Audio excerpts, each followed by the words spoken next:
ছেলে পেলেদেরকে সবসময় আমার বলার উদ্দেশ্য এটাই যে ভাইয়া তুমি মনে করো কেউ নাই তোমার, কিন্তু তুমি তো আছো, তোমার ভাবনাটুকু ভাবো আমি আসলে যেভাবে চলতেছি এভাবে চলাটা সুন্দর কিনা, মানুষের সমাজেও পছন্দনীয় কিনা, আল্লাহর কাছেও পছন্দনীয় কিনা, দোনোটাই ভাবেন।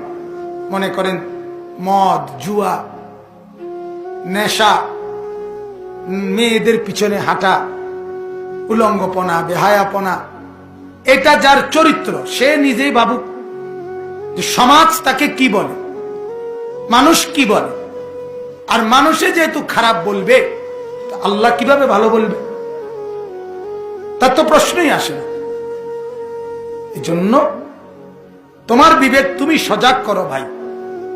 জীবন মানে শুধুই শাহওয়াতের নাম না। আল্লাহ তাআলা একটা অংশ আমাদের জীবনে, আমাদের মনের প্রবৃত্তি, এটা আমাদের জীবনের একটা অংশ। নারীর প্রতি আসক্তি মানে কোন নারীর প্রতি লোভ, আকর্ষণ, মনের আকাঙ্ক্ষা, আল্লাহ তাআলা বলেন এটা সহজাত, এটা আমার দেওয়া। কার দেওয়া? যুয়্যিনা লিন-নাসি হুব্বুশ শাহওয়াত মিনান নিসা। নারীর প্রতি আকর্ষণ আল্লাহ বলেন আমি দিছি। আমি যদি আমি না দিতাম সেটা, তাহলে আদম হারা হাওয়া থেকে পৃথিবী এখানে আইতো না। স্বামী স্ত্রীর এই আগ্রহই প্রজন্ম সামনে আগাইছে। আল্লাহ তাআলা বলেন নারীর প্রতি আকর্ষণ সেটা আমি দিছি, সেটা পূরণের জন্য বৈধ হালাল স্ত্রীর ইন্তজাম সেটাও আমি করছি। কথা বলেন না কেন? তাহলে অসুবিধা কি? তুমি কেন হারামের পথে যাচ্ছ? অপেক্ষা করো।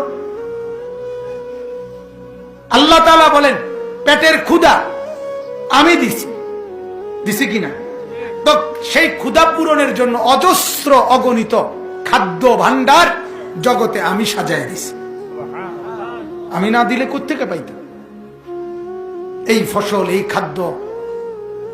আল্লাহ বলেন এগুলো আমি উৎপন্ন করি। হ্যাঁ, আন্না সাবাবনাল মাআ সাব্বা সুম্মা শাকাকনাল আরদা শাক্কা ফাআমবাতনা ফীহা হাব্বা ওয়া ইনাবান ওয়া কাদবা ওয়া যাইতুনান ওয়া নাখলা ওয়া হাদাইকা গুলবা ওয়া ফাকিহাতান ওয়া আব্বা।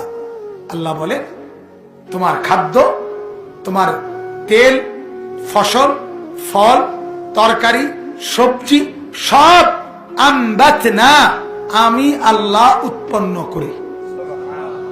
কে করে?